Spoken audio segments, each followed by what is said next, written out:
Dahil sa maaksyong pangyayari kahapon, kaliwat kanan prayer rally ngayon ang nangyayari ngayon sa ating bansa, patunay lamang na mas marami pa ring mga Pilipino ang naniniwala kay Pangulong Duterte, at sa ngayon matinding paghahanda ang mga legal team ni PRRD para dependahan ang Pangulo, hero ating panuurin at intimtihing mabuti. His defense, initially, defense.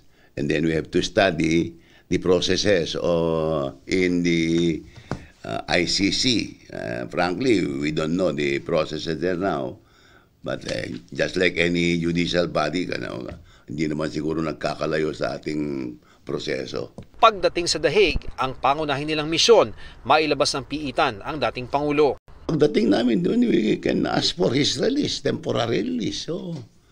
Wala namang reason to detain him while the case is on trial. Kung magka-trial, trial, recess, pwede natin yung visa sa Pilipinas, ganun.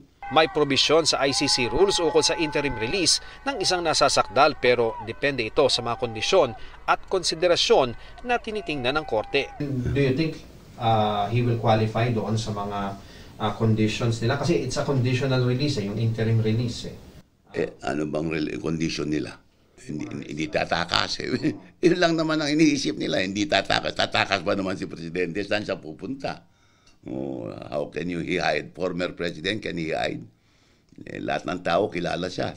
Isa raw sa kanilang pangunahing kukwestiyonin ang jurisdiksyon ng International Criminal Court o ICC dahil hindi nakasapi nito ang Pilipinas matapos mag-withdraw noong 2019.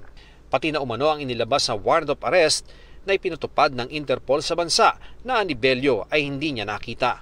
Sa isang pahayag, sabi ng ICC na matapos maging miyembro noong November 2011, naging epektibo ang withdrawal ng Pilipinas mula sa Rome Statute noong March 2019. Sa kabila nito, nanatili raw may jurisdiksyon ng ICC sa mga krimeng umano'y nagawa sa Pilipinas habang miyembro pa ito ng Rome Statute. Ang isang abogado ay hindi basta-basta pwedeng mag-enter ng appearance sa International Criminal Court para maging legal counsel ng isang nasasakdal o maging ng mga biktima. Kailangan munang mag-apply sa ICC para ma-admit sa list of counsel ang isang abogado. 5 Pilipinong abogado lamang ang nasa list of counsel ng ICC.